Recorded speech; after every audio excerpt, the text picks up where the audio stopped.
토요 묵상 말씀은 출애굽기 20장 18절에서 26절입니다. 뭇 백성이 우레와 번개와 나팔 소리와 산의 연기를 본지라 그들이 볼 때에 떨며 멀리 서서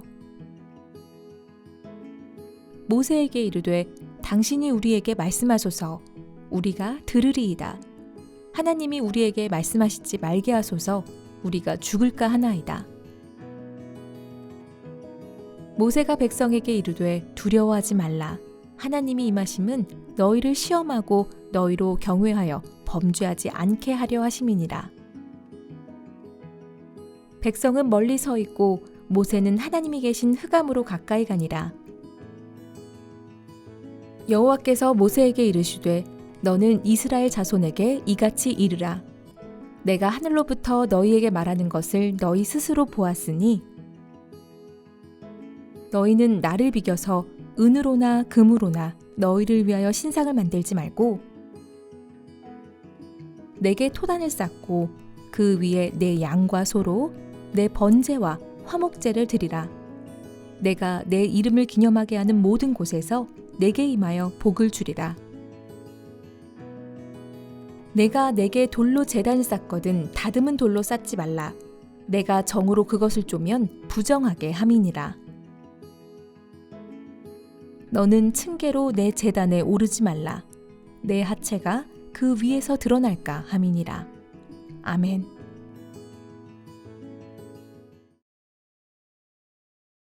성도 여러분, 안녕하십니까? 명절 주간 잘 보내셨는지요? 가족들에 관한 그런 건강과 또 화목함과 또 구원에 관한 기도 제목들이 응답되어지고 열매 맺혀지길 간절히 바랍니다. 자, 오늘 말씀은 10계명의 언약 법전, 언약의 말씀이 선포되어지고 나서 사실상 10계명의 말씀은 헌법과 같은 그런 역할을 한다고 할 수 있습니다. 그리고 이제 좀 더 구체화된 이제 법률에 관한 그러한 언약들을 이렇게 선포하기 전에 그 사이에 지금 10계명을 받고 나서 백성들의 반응과 상황들을 나타내고 있고요. 그리고 언약서의 서론의 말씀으로 어떻게 예배드릴 것인가에 관해서 지금 설명을 하고 있습니다. 여러분 먼저 20절 말씀을 한번 보십시오. 20절에 보시면 모세가 백성에게 이르되 두려워하지 말라. 하나님이 임하심은 너희를 시험하고 너희로 경외하여 범죄하지 않게 하려 하심이니라. 오늘 본문 말씀이 본문의 제목이 두려워 말라 그리고 두려워하라 라는 제목을 잡았는데요. 여기 성경 전체에서 출애굽기 20장 20절 말씀에 그 두려워한다 라는 표현이 2번 나타나고 있습니다. 두려워하지 말라라고 먼저 말씀했죠. 그리고 너희로 경외하여 라는 이 경외한다는 이 표현이 바로 두려워하라라는 표현입니다. 야레라는 히브리어 동사가 2번 이렇게 사용되어졌는데 한 번은 부정적인 의미로, 한 번은 긍정적인 의미로 사용되어진 것입니다. 먼저 모세가 백성에게 두려워하지 말라라고 말했습니다. 백성들이 하나님의 그 임재, 우레와 번개와 그리고 나팔 소리, 실제로 나팔 소리인지는 정확히 하지 않습니다. 그렇지만 나팔 소리와 같은 것이죠. 그리고 산의 연기가 이렇게 아주 자욱하게 일어났습니다. 그러한 광경을 보고 백성들은 다소 경계를 두고 떨어져 있었음에도 불구하고 두려워 떨었던 것입니다. 하나님의 그 초자연적 임재와 그 위엄 앞에서, 그 영광 앞에서 도저히 나아갈 수가 없게 되었다는 것이죠. 그래서 지금 이 백성들은 내가 혹시나 그런 놀라운 하나님의 현현 앞에서 죽지는 않을까, 지금 두려워 떨고 있는 장면을 보고 모세가 지금 두려워 말라라고 지금 설명을 합니다. 우리는 하나님께 나아갈 때 하나님께 나아가고자 하는 일에 있어서의 여러 가지 대가와 그런 방해들이 있을 수가 있습니다. 그러한 일들 때문에 스스로 두려워서 하나님께 나아가지 못하는 일들이 있을 수 있다는 것입니다. 공포스럽습니다. 하나님 앞에 서는 것 자체가 너무 두렵고 떨리는 일인 거죠. 특별히 하나님 앞에 서면 우리의 그런 죄악과 불충함과 패역과 그런 부도덕함이 적나라하게 드러나기 때문에 하나님 앞에 바로 설 수가 없는 것입니다. 자, 그런 백성들 앞에서 모세가 하는 말은 두려워 말라라고 말씀을 합니다. 백성들이 너무 두렵고 무서우니까, 공포감에 질려 있으니까 모세에게 요청을 합니다. 모세, 당신이 하나님과 우리 사이에 있어서 전달해 달라고, 전달해 주셔서 말씀해 주시면 우리가 잘 듣겠습니다 라고 이렇게 요청을 했습니다. 모세는 두려워 말라라고 말씀하시죠. 여러분, 율법이 그렇습니다. 율법이 하나님의 뜻을 드러내고 또 하나님의 통치와 다스림을 표현해내는 도구라고 할 수가 있는 것이죠. 그리고 율법을 통해서 우리의 부족함, 우리의 연약함을 알게 되고 죄가 무엇인지를 알아서 사실은 율법을 통해서 중보자가 필요함을, 중보자 대신 예수 그리스도께로 나아가게 되는 통로가 되는 것이 바로 율법이라고 할 수 있습니다. 그런 의미에서 이 십계명이 반포되고 나서 그 이후의 일들은 율법이 의도했던 바를 정확히 부합한 거라고도 할 수가 있습니다. 하나님께 나아갈 때 우리는 두려워하지 않아야 됩니다. 모세는 언약과 그런 복음에 정확히 중재자의 모형이 지금 되어지고 있습니다. 모형이 되어지고 있죠.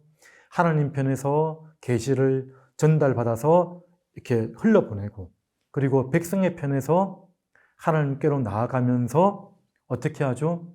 화목을 이룰 뿐만 아니라 친히 하나님께 나아감을 통해서 완전한 그런 공의를 만족하는 일들, 사실은 이런 일들은 중보자 대신 예수 그리스도께서 하시는 일입니다. 모세가 이렇게 모형과 그림자가 되었었는데 불완전했었죠. 모세도 넘어지게 되고 결국은 모세가 완전한 그런 중보자가 될 수 없음을 우리는 나중에 보아서 알고 있습니다. 예수 그리스도를 통해서 우리는 나아갈 수가 있는 것입니다. 자, 그리고 이제 20절 하반절에 보면 하나님이 임하시면 너희를 시험하고 너희로 경외하여 두려워하라라고 또 말씀을 합니다. 하나님께 나아간 상태 이후에는 하나님의 그 구원과 사랑 앞에 힘입어서 나아간 이후에 하나님의 심판을 생각해야 됩니다. 하나님 앞에 담대히 나가고 그리고 하나님을 만난 이후에는 일상의 삶에서는 하나님을 두렵고 떨리는 마음으로 구원을 이루라고 했던 그 말씀처럼 하나님께 서야 되는 것이죠. 하나님이 임하시면 너희를 시험하고, 백성들은 이전에서 하나님을 시험했습니다. 물이 없을 때에 하나님을 시험하고 원망했습니다. 그런데 하나님이 너희를 시험한다고 말씀하십니다. 이 시험은 사실은 우리의 믿음과 축복의 길로 인도하기 위한 시험이라고 할 수가 있습니다. 우리를 더 나은 길로 인도하시는 하나님의 이끌어 주심인 것이죠. 그러한 시험입니다. 그리고 너희가 하나님을 제대로 바르게 두려움을 통해서 바로 범죄하지 않게 하려 하심이라고 이렇게 설명을 합니다. 하나님을 공경하고 또 존경하여서 하나님에 대한 온전한 신뢰를 가지고 하나님을 두려워하라 라고 이렇게 말씀하는 것이죠. 감정적으로는 두려워할 필요가 없습니다. 근데 의지를 가지고 하나님이 보이지 않는 일상을 살아갈 때에 두려워함으로 살아가라 라고 이렇게 가르쳐주고 있는 것이죠. 베드로전서 1장 17절 말씀에는 이렇게 되어져 있습니다. 외모로 보시지 않고 각 사람의 행위대로 심판하시는 이를 너희가 아버지라 부른즉 너희가 나그네로 있을 때를 두려움으로 지내라. 하나님과 관계를 맺었습니다. 관계를 맺고 난 이후에는 이 땅을 살아갈 때는 하나님의 임재를 기억하고 살아가는 것입니다.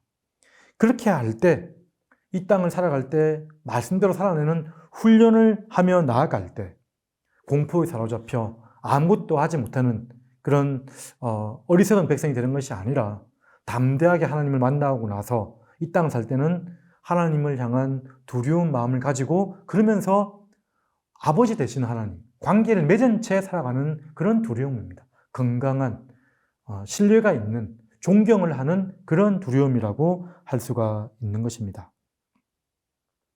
우리가 하나님 앞에 섰을 때에 우리가 죄인이라는 과정은 반드시 죄인임을 아는 과정은 반드시 필요합니다. 그렇지만 그 과정을 넘어서서 담대하게 두려워 말고 나아가고요. 나아갈 수 있는 이유는 무엇이죠? 바로 우리 하나님과 우리 사이에 중보자 되신 예수 그리스도가 있기 때문에 가능한 일 아니겠습니까? 여기서 모세가 백성들과 중보자가 된 이후에 뒤에 말씀에 보면 제사장 제도가 생겨났고요. 그리고 그 제사장 제도는 완벽히 대제사장 되시면서 친히 예물 되셔서 하나님과의 완전한 공의를 만족시켜 주시고, 그리고 하나님과 우리 사이에 화목함을 이루어내신 바로 예수 그리스도의 그런 중보를 통해서 우리가 나아갈 수 있게 된다는 것을 우리는 알게 되는 것입니다. 그리고 우리는 하나님 앞에서 두려움을 가지고 이제 한 걸음 한 걸음 근신하여 살아가는 그러한 백성들이 되어야 됨을 설명하고 있습니다. 자, 그리고 이제 22절부터 26절까지의 말씀은 하나님을 두려워하며 바른 두려움으로 살아가는 원리에 있어서 어떻게 예배드릴 것인가에 대해서 설명을 하고 있습니다. 23절에 보시면 너희는 나를 비겨서 은으로나 금으로나 너희를 위하여 신상을 만들지 말고, 여기 보면 10계명, 1계명과 2계명이 동시에 나타나져 있습니다. 너희는 나를 비겨서, 비기지 말라는 거죠. 하나님과 동등됨으로 취하지 말라라고 말씀을 합니다. 그리고 은으로나 금으로나 너희를 위하여, 우상의 특성이 나타나져 있죠. 자기 만족과 이기적 욕심을 위해서 우상을 만드는 것입니다. 신상을 만들지 말고. 그런데 이 신상은 우리 22절 하반절에 보면 너희가 스스로 보았다라고 말씀을 합니다. 무엇을 본 것이죠? 사실은 우레와 번개와 그리고 나팔 소리와 그 검은 연기들을 보았는데요.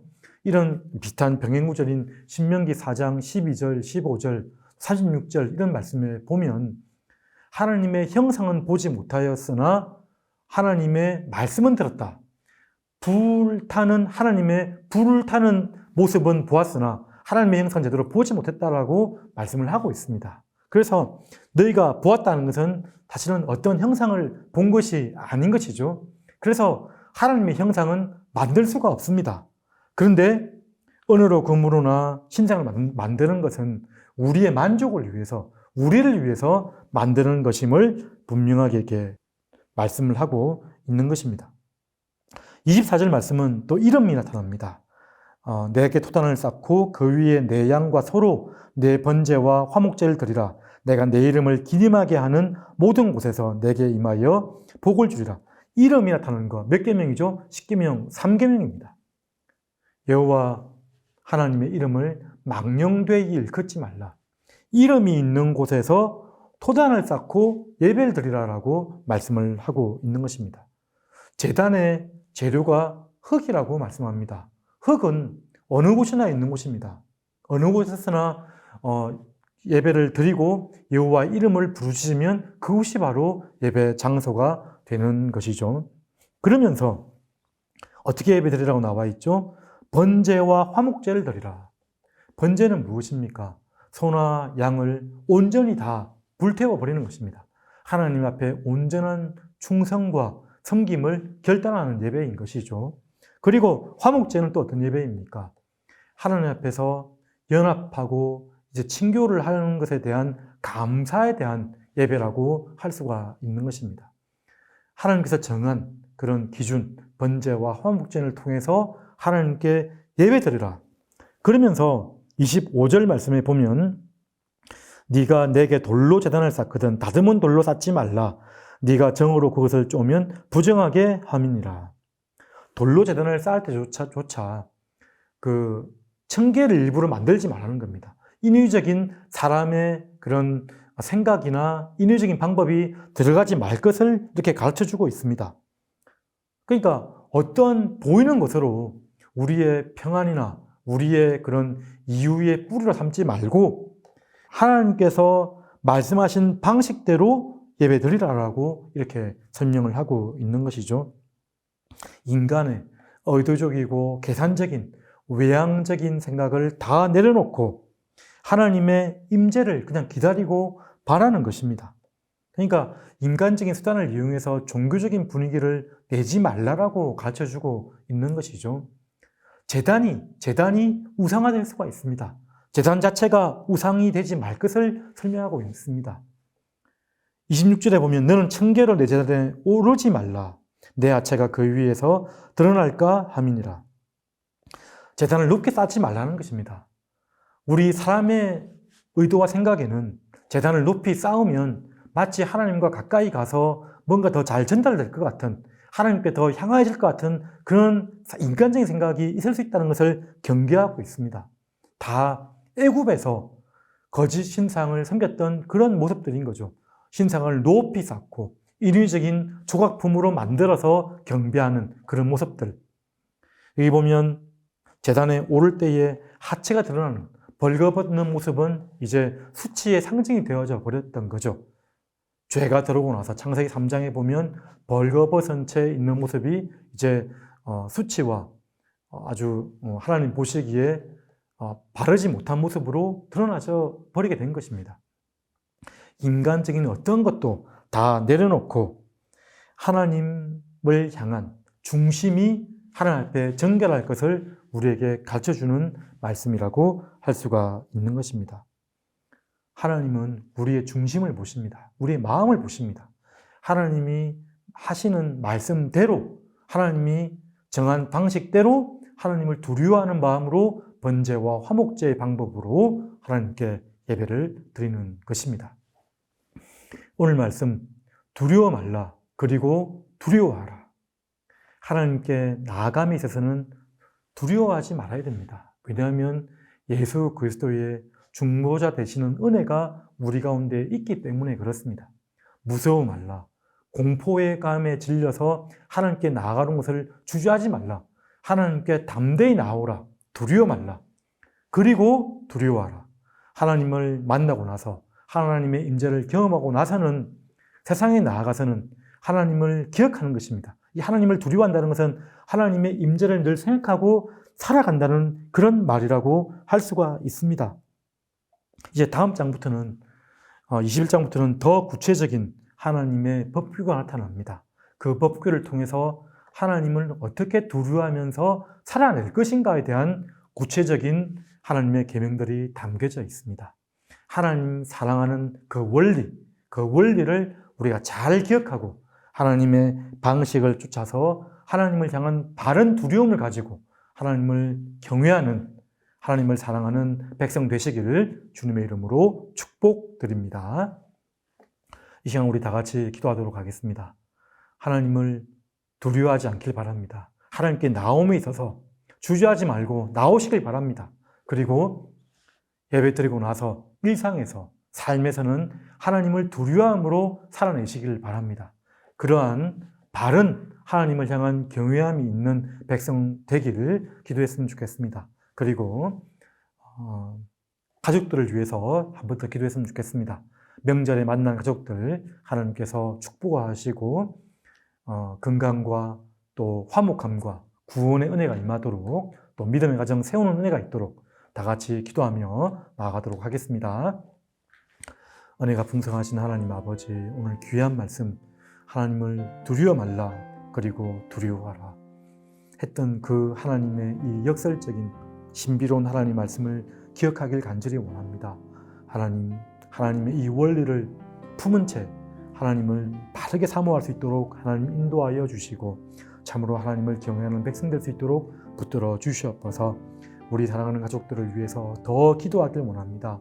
하나님 화목함을 주시고 관계가 연결되게 하시고 구원의 은혜가 임하게 하시고 건강이 회복되게 하시고 하나님 은혜를 베풀어 주시옵소서.